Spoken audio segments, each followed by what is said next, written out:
Good morning. Welcome to Ask Ashley. I am your host, Ashley, and this is our weekly live where you can ask me your crochet business questions, and I will do my best to answer them for you. I will provide any resources that I can think of, and I will do like some screen shares if that's helpful. And it's a good time, and it's free, which is awesome. If you are trying to build your business on your own, free things are very handy. So that is why we do Ask Ashley here together every week.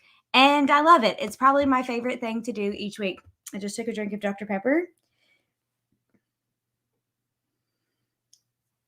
Okay, we are fine. Did not want to belch on the internet. Hi, Tiffany. We've already got 2 questions marked. So sorry. The Dr. Pepper was a horrible idea. I had to take my morning medication. Okay. I'm good. I'm certain this time. I'm good. Good morning, Sarah and Diana. Thank you guys for being here. It's going to be so much fun. And those of you watching the replay, good on you for hustling. A lot of people watch these replays and they share it on social media. So I see you. I'm proud of you. It might be 1:00 in the morning where you are, and you might be cranking out Etsy orders or making stock for your markets and listening to this while you crochet, and you are doing a very great job. This is all green flags for you as a business owner and the future of your business. So great job. I'm proud of you. You're doing a great job. Good morning, everybody. Okay, let's hop into the questions. Sierra is going to be a few minutes late, but she'll be here very soon. And then she'll be able to help out too. So the first question is from Roaming with Rover, and she says, should I have 2 Etsy shops with 2 specialties? This is a very good question. And I might turn this one into a video itself eventually. If you have 2 businesses, okay, if you have 2 ideal customers, then you have 2 businesses. You have 2 businesses, 2 Etsy shops, 2 email lists, 2 Pinterest accounts. If you have 2 ideal customers, you have 2 businesses. So what is an example of an ideal customer? If you are a crochet pattern designer and you sell finished pieces, you have 2 ideal customers.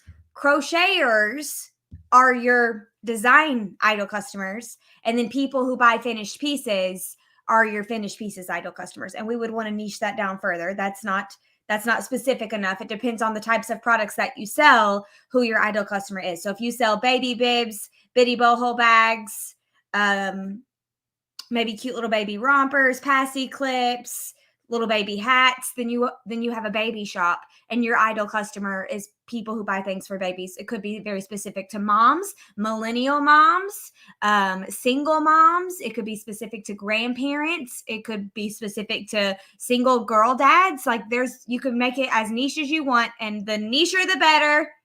Something to always remember: the nicher the better. But yes, if you have 2 ideal customers, then you have 2 businesses. I don't recommend having 2 businesses, especially at the beginning. It is very hard. And I just had a call yesterday and I was talking about it. I have a crafty concept, and my ideal customer is people who sell finished pieces, other business owners. And so as my business began to grow, I then added my course, Crochet Boss Academy. So now I have a crafty concept and Crochet Boss Academy. I have the same ideal customer for both of these businesses. And they're both under the crafty concept umbrella, but they feel very much like 2 businesses. And it is very hard. It is not impossible. It is just very hard. And I have 4 people working for me currently, and it is still very hard. And most of you guys are going to be one-woman shows. And I highly recommend starting with one business and pouring everything you have into that business. I don't care which route you go, doesn't matter to me. I know you're gonna feel pulled to do multiple things because we are multi-passionate creatives, and that's just how it works for us most of the time. But you got to do a little bit of a mindset shift. You got to focus on why you want to have a successful business. What is your driving force behind even wanting to do something so hard as creating your own successful business? Focus on that. Build one business, very big, very strong. Pour everything you have into that one business. If you're trying to do everything, you're not going to do anything well. So instead of trying to do too many things. Focus on just one and make it excellent if you're trying to grow a successful business. That's my advice. Okay, next question. We got a lot of them rolling in now. Thank you, Roaming with Rover. Crafts Go Bloom Shop says, what email list service do you use and what kind of website do you have? I use Flowdesk. Hopefully Sierra can come in hot with an affiliate link for you guys. I think it'll give you like a free 30-day trial or something, but it's called Flodesk. I love it because it's like $30 a month, I think. They might have changed. I'm not sure. Sierra can look that up and let us know in the comments. But you get unlimited everything.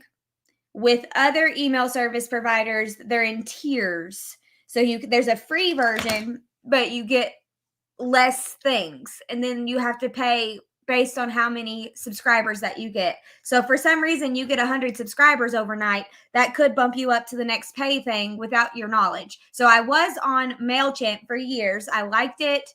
It's user-friendly. There was a couple things that I didn't like about it, and it made it a huge hassle for my business. I'll tell you that one in a minute. But I was getting, as my business grew and I got more email subscribers, I was paying over $100 a month to have MailChimp. With Flowdesk, it's the same price no matter how many subscribers that you have, and you get unlimited everything. Currently, I don't know if they'll ever change that, but that's currently where it's at. You get unlimited automatic emails. You can schedule emails in advance. You can send as many, like it's a really good platform for small business owners. I really like it. It also has some gorgeous templates. The biggest thing that made me want to switch from MailChimp to Flowdesk, besides the price, obviously the price was going to be at the top, but the fact that, so I have lots of freebies. I got like probably 50. Okay. You do not have to do that in your business. I choose to make it hard on myself, apparently, but I have 4 people helping me. So it's doable. So let's say I have 4 freebies. 1, 2, 3, and 4. Okay, we're gonna make it real simple. If you sign up to my email list for freebie 1 is going to be sent to you automatically. But then say you're scrolling through my blog and you see freebie 2 and you say, oh, I want freebie 2. On MailChimp, if you signed up again for freebie 2, they would not send it to you. They'd be like, they would ignore it completely. She's already on the list. We ignore it completely. And then you would message me and say, hey, I just saw freebie 2. I'd really like to get from. I'm already on your list. Can I get freebie 2? And I'd have to send it to you manually. And imagine that happening 1,000 times a month. Is not the best use of my time or my resources, right? It's not ideal. MailChimp should do that for me. That is something that I paid $100 a month for. Why can't they do that for me? Flowdesk will. You can sign up for freebie 1, and then tomorrow you can sign up for freebie 2, and it will be sent to you automatically. And then the next day you can sign up for freebie 3, and it will be sent to you automatically. Flowdesk, and you won't get put in the welcome sequence over and over. It's very organized, and the fact that it gives you the freebies automatically was the nail in the coffin for me. Yes, take my money, because that was the most headache that I've ever had to deal with in my business so far, is besides having to help people download their PDFs on Etsy, because they don't make that very simple for them. So those are the 2 most biggest headaches that I've ever had in my business. And now I don't have to worry about that anymore. And that was a game changer for me. And you might be thinking, well, I only have 1 freebie, or I don't even have a freebie. Your business will grow. Your business will continue to grow, and you will have more in the future once you figure out what you're doing, what's going on, how to serve your ideal customer well. If you take Crochet Boss Academy, I show you how to do it step by step. We talk all about freebies, how to create them, what are good ones for your ideal customer. We talk about all of it inside of Crochet Boss Academy. And as your business continues to grow, you're going to want that. You're going to want that feature, I promise, because it was a game changer for me. I'm telling you, my stress level, not good. Sierra is hopping in hot with our links here. She's got this one, and that will give you 50% off your first year, which is a very good deal, you guys. Definitely check that out. I think it's going to make it much cheaper. I use Flowdesk, Roaming. Oh, what does an email service do? Okay, I'm going to save that. I started. I'm going to try to go in order. Okay, thank you, Crafts Go Bloom. You should make a t-shirt that says red, white, and bloom and have flowers on it. Somebody should do that. Like a 4th of July t-shirt that says red, white, and bloom. That'd be cute. Okay. Next question is Hooked on Love. She says, good morning. I would love your advice about internet sales versus in-person markets. Which builds more consistent business? Okay, Hooked on Love. If I had to choose one of those two things, ideally you're going to do both if you want to. If markets are your jam, you're going to want to do both. But if markets are not your jam, you're fine with just internet sales. If I had to choose one in 2023, it would be internet sales. Even if you do markets, you still need an online home for those customers to continue to shop with you again and again. If you do markets and someone comes and they buy like 3 or 4 things because they love your booth, they love your setup, they love your energy, and then they leave and you give them a business card and they go show all of their friends, they have nowhere to send them. So that is free word of mouth traffic, which is the most valuable type of referral you can get is from someone telling their friends about your business, because people know and love and trust their friends, and they're going to trust their judgment, and their friends know what's going to serve them well because they're best friends. So that is literally the best type of marketing that you can have for your business. And if you do not have an online space, there's nowhere for her to send her friends to.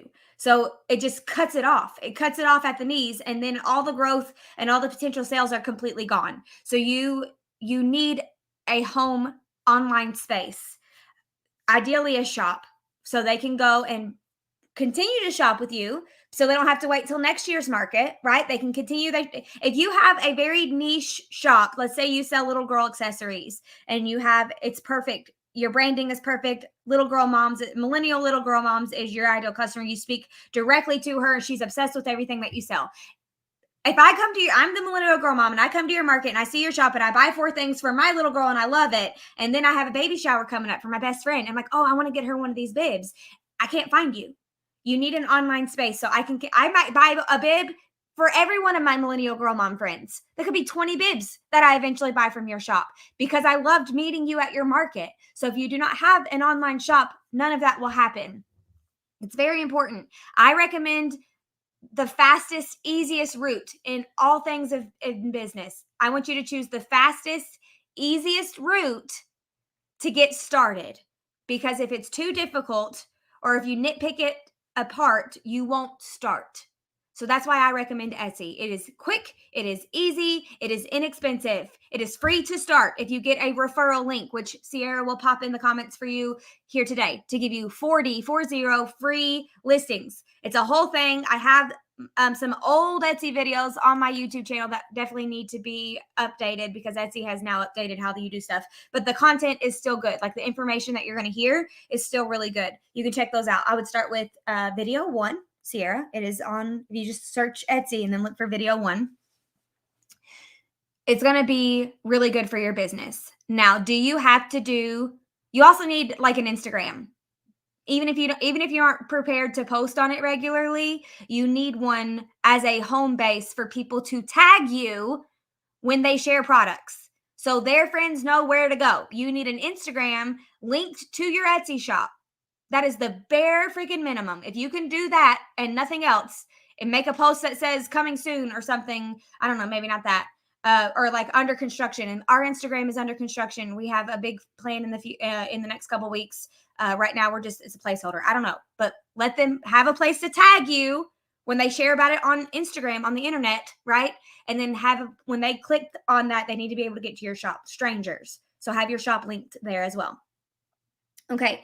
If you don't do markets, you do not have to do them. Being on the internet is sufficient because you are open worldwide. It's big, right? It's very large audience, especially on Etsy. People are already coming to Etsy looking for unique handmade things that you sell. So it's a very, very good place to start. Very good. If you want to do markets, if you say, I'm a people person, I love talking to my customers, I love getting to see the reactions in real life, I love getting to talk to them, ask them questions, answer their questions, yada, yada, yada. That's excellent. Markets are a very great way to meet your ideal customer. You should have your listening ears on and be paying very close attention to everything they are saying to one another. If two girls come into your booth and they're shopping, listen to what they're saying. If they say, oh my gosh, that's so perfect for Mackenzie's cake smash next week, then you know cake smash bib is a good keyword that you can use in your Etsy shop and when you're talking on Instagram. That would make a great Instagram post. That's something that you need to always be listening and remembering and retaining. You can even get you a little notebook and jot it down for anything that jumps into your brain while you're at your market. So it's good for research and development, right? It's good for building trust and a relationship with your audience. Those people met you in real life. They saw you in person. They heard your voice directly, not through a speaker. It was very in person. I don't know. Very senses, right? All of your senses, not just the internet or screens or speakers. It was not that. It was more personable. That is invaluable. Having that experience with your ideal customer is invaluable. I pay almost $400, like $395 a year for Jasmine Star's social curator. I am not Jasmine Star's ideal customer. I use social curator to see how Jasmine is teaching her students so that I can do that for my students. I can like emulate, I don't know, take what she does and make it work for my people and try. It helps me be a better teacher or leader for my audience. Her ideal customer are people who use her things for her business. I use her things to help me teach my people how to do stuff for their business. Does that make sense? So it's a little different. And I pay $395 a year for that. And I will pay for that for the life of my business because one, it serves me well. Jasmine is a very good teacher, a very good educator. She's a Christian woman. I'm a Christian woman. She's clean content. I like clean content, just in case Ava's in the room. I will always support her for that reason. Two, I met her in real life. I got to meet her in Nashville. She knew who I was immediately. She picked me up and spun me around or like shook me side to side, I think. Taylor was there. It was in 2019 because I hadn't gained my COVID weight yet. And it was an amazing experience. She was an absolute joy in real life. I met her and JD. And that is something that I will like. Now we're best friends. Okay. Me and Jasmine Star are best friends now. Like, no doubt about it in my mind. Link face. So I will always support her in everything that she does. And that is the fact that we met in real life is a bonding relationship thing that happened. Same goes for the makers retreats. I have got to meet a lot of my Crochet Boss Academy students. I'm going to cry at the last makers retreat that we went to. I think it was in Tennessee. I got to meet like 6 of them in real life. I got to see them all together talking about Crochet Boss Academy in real life while we're crocheting, feeling yarn, touching each other's projects. It was amazing. Nothing bonds you more than that in today's internet world. And if you can do markets and meet your people in real life, it is going to help with your relationship with them. It's just a tool in your tool belt. It is not the only thing. It is just a very helpful thing that you can do to build your business. That's my 2 cents when it comes to markets. If I had to choose one, if I only had the mental capacity to do one, it would be internet. If it fits with my personality, fits with my schedule, fits with my lifestyle, then I would add markets. That's my 2 cents. Okay, thank you for your questions. Okay, next one is Courtney, and she's actually, before I do Courtney's, let me hop on over here and see if we got any conversations going on. Okay, Courtney says, good morning. What do I need to do if I haven't had much activity on Etsy for a few weeks after having decently good traffic before? Courtney, would you be comfortable with me looking at your shop here live with everybody, or would that make you uncomfortable? Let me know in the comments. If you would like for me to look at your shop, I can give you some quick tips and information. If I drink this, I'm going to get burpy, so I'm just going to set that there and swallow the dry throat down. Courtney, let me know in the comments if you want me to look at your shop here live for everybody. I know it's kind of for some people, so totally fine if you don't want me to. But my first instinct is your keyword game might not be as strong as it needs to be. One of the biggest things on Etsy is having good keywords. Keywords are what people are searching in the search box. If you sell bitty boho bibs, because that's the name of the pattern design, that people are not searching bitty boho bibs on Etsy. They don't know me. They don't know that I designed my pattern and called it that. They have no idea. They're not searching bitty boho bib on Etsy. They're searching for baby bib with fringe baby bib, boho baby bib. So that is something that you have to remember. Okay, I'm going to pull up Courtney's thing. I know I'm not sharing yet. I'm going to go incognito. Etsy.com, and then I'm going to search what she just told me. Courtney Dawn Crochet. It's loading. Thank you, Sierra. Have I done this before, Courtney? Because it is showing up already in my search box. How weird. Okay, Courtney Dawn Crochet. Now I'm going to share my screen with this window. Yep. Share. We're going to do this guy. Here we go. Now I can see that I'm sharing and I can see what I'm sharing. So I don't accidentally share a bunch of stuff that or talk and it not be sharing. Okay.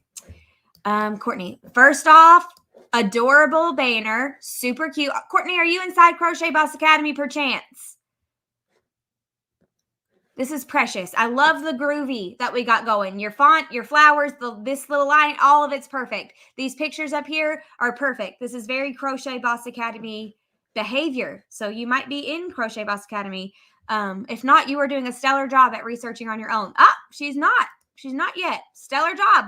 This is exactly what I tell them to do. And then smiley face here, smiley face here. It's exactly what I tell them to do. Okay. First off, you are not using sections in the way that you could because these are searchable. Oh, she is. She is in Crochet Boss Academy. Okay, makes sense. I was like, this is really good. This is really what I teach. Okay, that makes sense. Okay, so I must have looked it up from Crochet Boss Academy then because it was saved in my search for incognito, which I didn't even know that they did that. Super weird. I must have looked it up inside Crochet Boss Academy while we were doing that a few weeks ago. Okay, so you could use sections here. You could say lovies. You could say rattles, if that's a rattle. That's something that you could say to help with the search. That's going to just help Etsy know that you mean business, basically. Like if this has the word baby rattle in the titles, tags, and description, and it's also in a section called baby rattle, all exact phrasing, that is going to help Etsy be like, this one for sure. This one is the one that means business. So that's something quick and easy that you could do is start organizing your stuff into sections. So made to order at the front of your titles is not ideal. Thank you, Tiffany. Because as a human, that doesn't tell me what this is, especially for this one. Boho Crescent Moon is all I see with the way that my screen is right now. I wonder if I made it a little bit wider, if that would change. Where'd it go? Okay. Yeah, still just showing me Boho Crescent Moon. So I, as a human being, do not know. It says baby rattle once I hover over it, and I assumed it was a baby rattle, but I'm in the crochet community. I wouldn't know that. So I would move made to order to the very end. And I know why you have done that, because people have not realized your turnaround time. And I get it. Etsy has done a better job at changing how they show people the turnaround time right here. So estimated arrival is, it's right here. So that is something I feel like they've done like in the last year or so, maybe a little bit more, is add this here. So this helps people understand that it is not like they're getting used to looking for that date there. So I don't think that you need to put this at the very front. I think it's going to be hurting your human people. And I do think it's going to be hurting your SEO, which stands for search engine optimization, because Etsy is going to be looking at those characters, and they're going to be looking at they're going to start at the front, I would assume. I mean, they might not be. They might just be looking at it as a whole. It's a computer. But definitely for the human aspect, putting made to order at the end would be fine. It's also not helping you with search results. So made to order is not something people are searching. So you're using your precious real estate. I think we get 120 characters or 140 characters in our titles, and you are using that real estate for something that is not helping you show up in search results. So that you could take it off. You could put it at the end if you would like. You could put it here too. Boho Crescent Moon, baby rattle, made to order. if you wanted to. But you could also use other words. So this you can use all of your 140 characters. And now let's look up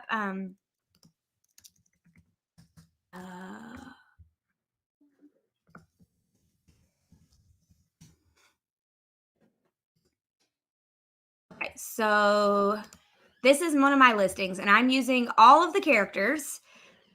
Claire Bun Beanie crochet pattern. I use the name of the pattern because this pattern went viral and people know the name of this pattern. People, my ideal customer, people, the community know the name of the pattern. So I'm able to use it in this one. Crochet messy bun beanie pattern, beanie crochet pattern, messy bun beanie pattern. These are searchable phrases that people could go into this Etsy search box and type in messy bun beanie pattern, messy bun beanie crochet pattern. But the fact that I have crochet here should make the algorithm know that those are connected. So it should be fine. You don't have to say over and over again. And I know I say pattern over and over again, but that's specifically so people don't think it's a finished piece. But they still ask me. I got a message yesterday and they asked me on my $3 daisy blanket pattern if they're going to get the blanket for $3 or if it's instructions to make their own blanket. And I was like, it's instructions to make your own blanket. But you can, if you would like, add more keywords into your titles to give you more chances of showing up. Also, what is the name? Courtney, I would list each of these colors in their own listing. You need to have more listings in your shop with more keyword rich titles. So you need to do keyword research. It's in module 3, maybe 4. Keyword research on baby rattles. And you need to get you a list of like 50 keywords that you can use for baby rattles. And then you need to kind of group those keywords into like theme families where maybe you got like a boho baby rattle family and you fill it up with all kinds of keywords for boho baby rattle. And then you got another one that's moon baby rattle and you fill it up. That's what I would do. Or textured baby rattle, or, crochet baby rattle, even if you wanted to. Not a lot of people are searching for crochet, but they are a little bit now because the word crochet is getting trendy thanks to like Justin Bieber wearing a granny square blanket cardigan and stuff like that. So the word crochet is getting more trendy, which is nice. But that's what I would do. I would get more listings. I would list every single thing that you have by color. All of these need to be listed by color. All of these need to be listed by color. All of them. Yellow duck lovey, white duck lovey, white swan lovey. If you added a little black after that beak, it might look like a swan. Gray, neutral baby lovey, squishy. You know what I mean? You need to have more listings. Everything that you have, not just more listings for the sake of more listings. That's not what we want. We want more listings so we can have more keyword juice to help us show up in searches more. If you've got multiple listings that say mallard duck stuff, Etsy's going to say, oh, this is the mallard duck girl. Look at all these things in her shop that says mallard duck. That's going to be a green flag for Etsy to show you in search results when people are searching for mallard duck stuff. That's what I would do, Courtney, 100%. I think that's going to help you a ton. But your shop is beautiful. Your pictures are beautiful. This was adorable. Let me see. 3 people have this one in their cart, so this one's doing good. You need to list all of these individually. You can still have your color chart if you want, but you need to list all of them individually and then take this off. Take that off because we want to give people the fewer times they have to click, the fewer times they have to go, I want this to check out, the fewer steps, the more sales you're going to get. So they have to go, oh, I want this. And then they go, oh, what color do I want? Oh, let me look at all the colors. Oh, do I want blue or jungle? I mean, they both match, blue or jungle. Let me go look in his room and see which one would match. And she goes in his room and she's like, blue or jungle. What is that pile of dirty clothes doing in here? Picks up the pile of dirty clothes, goes to the laundry room. Shoot, I forgot I had my clothes in the dryer. Restarts the dryer. Mom, I'm hungry. Okay, let me go get you a snack. And then she never buys your thing because she had to think about it. But if it was just the blue one and she saw it showing up and she's like, oh, that's so cute. Add to cart, check out, ready to go. That's what's going to happen. So you're going to want to give them as few clicks as possible. And the way that you do that is you don't give them these drop downs unless it's absolutely necessary. You're welcome, Courtney, because like you can show this color chart at the end and then say, like have a personalization box, that's optional. You can say optional or required if you wanted to, and they could say, I want rose, please. And people who want custom or specific would know to type that in. But people who are dead set on the blue one and you just had a bunch of pictures of the blue one, they're not going to go all the way to the end to see your color chart. They're going to be like, I love it. They're going to look at a couple pictures, probably the video. They're going to be like, I love this. Add to cart, check out. So that's what you need to do today. Courtney, I want you to do that today. I want you to at least make this octopus listing available in every color individually today, because 3 people have it in their cart. People are liking these octopuses. You're using good keywords. Do more. Look for more keywords that you can do for octopus. Oh, this one's got lots of keywords. Look at all these keywords. And this one has the most in its cart. The most 3 people have this in their cart. So this is doing really good. You've used all of your real estate for these keywords. Look up more keywords and then make more keyword combination families for all of the 8 listings that you're going to offer or more. Yeah, 8 listings. Also, this picture can be used in all of the 8 listings because that's going to be your group shot, which we talk about inside of Crochet Boss Academy. So you can use this picture. If you do not have more pictures of a baby holding this octopus, you can use that one until you get more, right? If this is your baby, take pictures of your baby holding all of them. If you can, at least one. And that's going to be your lifestyle shot. And then you're going to need, this would be like your studio shot, but you would just have the one. And then do some different angles of it. Maybe hold up a tentacle. Maybe hold one where the tentacles are drooping so they can see how they droop, for letting them see all the details. That's what we want to do today. Courtney, write it in your planner. If you have a crafty planner, write it in there. Work on octopus listing. Hopefully you've already got enough pictures that you can use to start creating these things and get them listed individually. Okay, excellent. I hope that was helpful. It seems to have been. I feel like it would be helpful for everybody because all that information goes to everybody, to have multiple listings with multiple keyword families. Okay, we are at the 30-minute mark. I'm going to see if I can. I have a big stock of red heart, and I'm noticing I'm making items to sell that it pills a lot, gets free. Is there anything I can do about it, or should I get new yarn? So, Christina, you could continue. I don't want you to get rid of your yarn. Right? If you've got the yarn on hand, that's going to be the quickest, easiest solution for you to grow your business. And I always want you to choose the quickest, easiest route, except for like longevity of your business, right? I don't want you to just, those are different examples. But for this specific example, we want to make it as easy as possible on you, or you won't do it. And you already have this yarn. I have been seeing people taking those little lint, like automatic lint suckies, and taking it over their crochet, and it's been working for them. That's something that you could think about. And you could also make a video. Sorry, hang on. My nose is being weird. You could make a video showing your people how to do it. If they buy yours and they wash it and it gets fuzzy, how to fix it.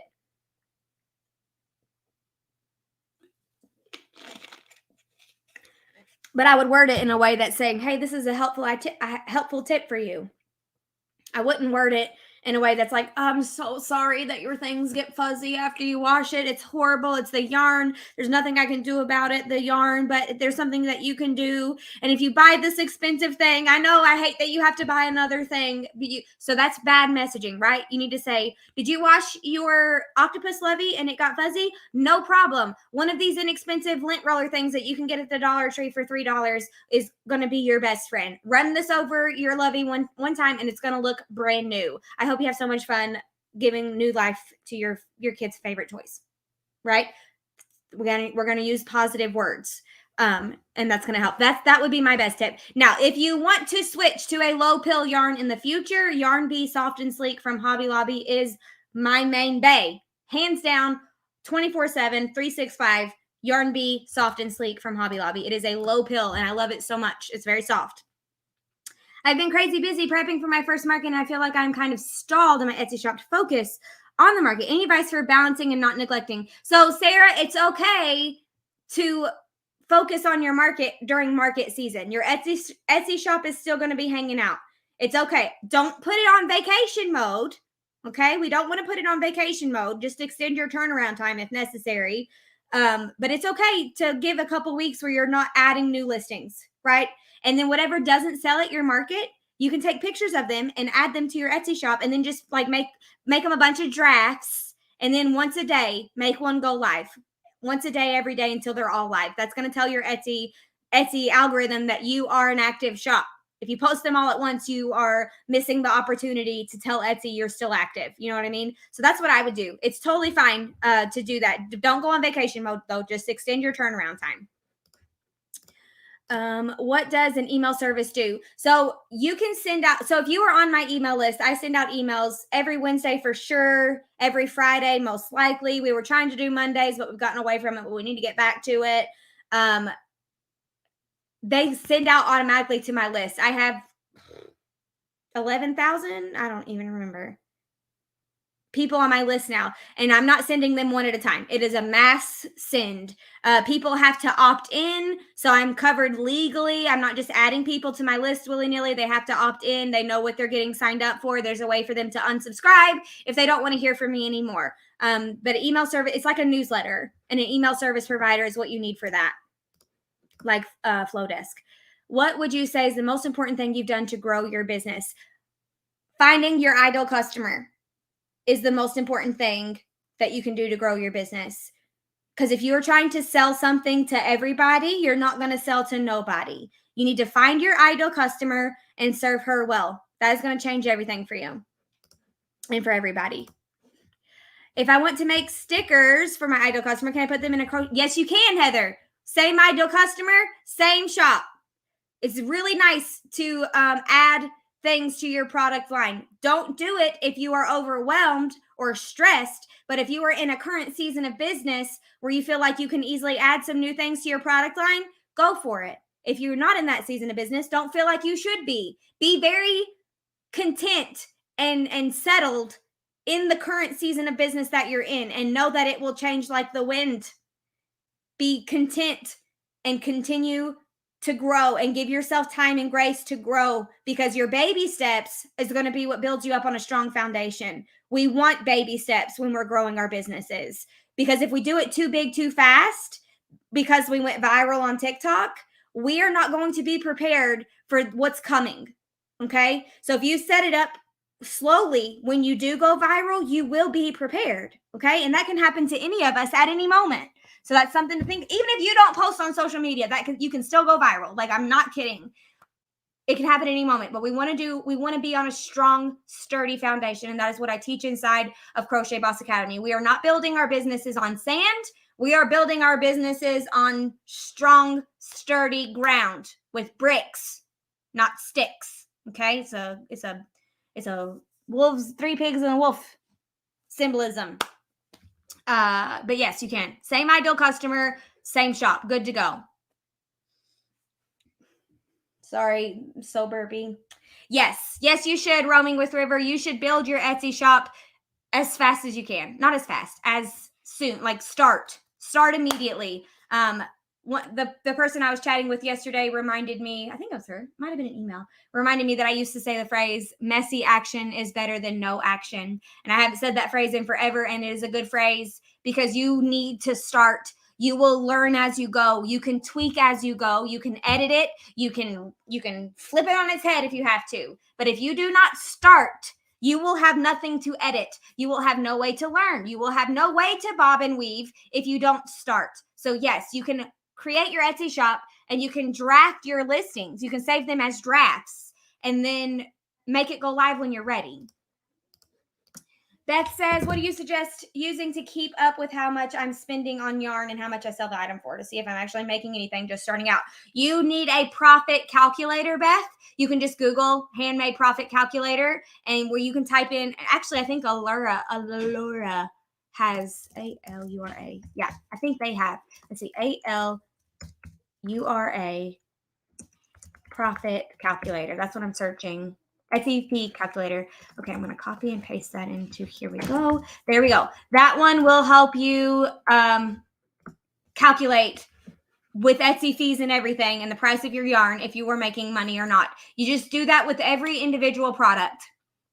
Now, I try, it's a little techie, and I have an engineer husband, and he helps me. But I try to make sure my products have the same profit margin percentage-wise So I am making, my time is best spent. So if you sell finished pieces and you can make a bitty boho bib for $1 in yarn and an hour of your time, what do you need to make and sell the daisy blanket pattern for to be in the same profit margins?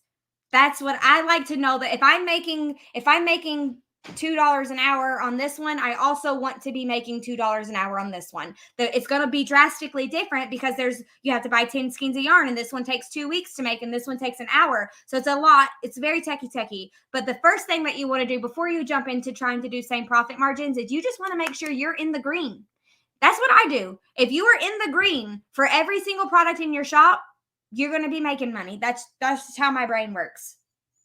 As long as I'm in the green, I'm good to go for every single product. Make sure none of your products are going backwards. And then after that, you can get a little bit more techie and try to make sure you're making the same amount of money worth your time based on the different products. But that's not as important at the beginning of your journey. That's important down the road when you're getting consistent sales all the time, and you want to make sure that you are using your time wisely. Because if you are getting a bunch of Claire Bun Beanie orders and then all of a sudden you get a daisy blanket order and it's throwing off your Claire Bun Beanie rhythm, if you are making more money hourly percentage wise making Claire Bun Beanies, then you need to take that daisy blanket out of your shop or raise the price so that it's the same. Okay, something to think about.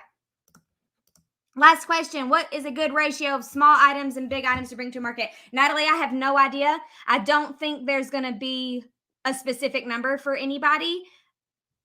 It depends on who your ideal customer is. It depends on the type of market that you're at.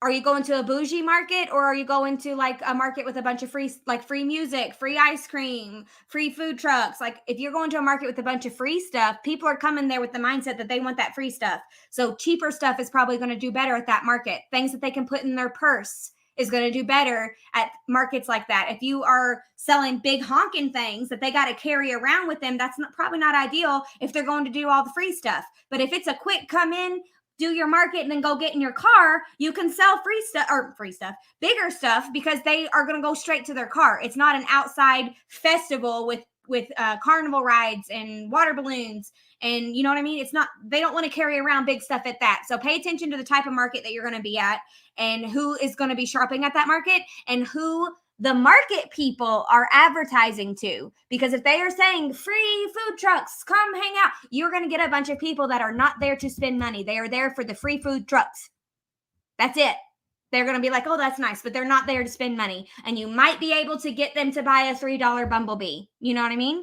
But if they are marketing it as artisan craftsman things, unique gifts, all handmade in Kentucky, that's going to be people that are like, I'm going to go buy some stuff. This is gorgeous stuff. I know the value of craftsmanship type things. I'm going to go buy those. So look at the marketing of the market and see the type of people that are being attracted to said market. Look at how they're organizing their pictures. Is it classy or is it kind of cheap looking? Because that's going to direct the specific type of person that's going to go to that market. A cheap looking advertisement is going to attract a specific type of person, and a bougie, classy looking advertisement is going to attract a different type of person. Look at how the market itself is being presented to the community. Okay. And that is going to help you make a good decision on what you should sell. Okay. That is all the questions. Let me see. Oh, sorry. Let me see if there's a quick thingy. Okay, that's excellent. Okay, sorry we went over. Yeah, a sweater shaver. That's what I was talking about for the low pill. That is what I was talking about. Okay, that is all that we have. We definitely went 15 minutes over, but I think we're okay. Thank you guys for being here. These conversations puts me in the best mood. I'm about to have the best day ever just because I got to chit chat with you guys this morning. So thank you for being here. Thank you for asking your questions. Thank you for showing it on social media. You may pause for a screenshot. Tag me in your shares on your stories. I appreciate every single one of you. I love doing these every single week. I love that there's over 50 people here right now. You are amazing. You are doing an excellent job. Keep taking in this free information. Write it in notebooks. Do some brain dumping. Collect it so you can have it to look back on when you need to do things in the future for your business. You can totally build your business with just free information. There's plenty of it out there. But if you get tired of trying the exhaustedness of looking for free or free information, Crochet Boss Academy might be for you. Doors open spring 2024. So we got a hot minute before Crochet Boss Academy is back in action, but it will be back and we will be able to talk about it in the future. But thank you for being here. You're doing an excellent job. I'm so proud of all of the hard work that you're doing. Your family will benefit. Your business will benefit. Your mental health will benefit. It is all good things. I'm proud of you. You're doing an excellent job. Thank you for asking questions so that I have something to talk about, because if I didn't have them, we would have ended already. So it really means the world to me. I hope you have a great day, a wonderful rest of your week, and I will see you same time, same place next week. Have a good one.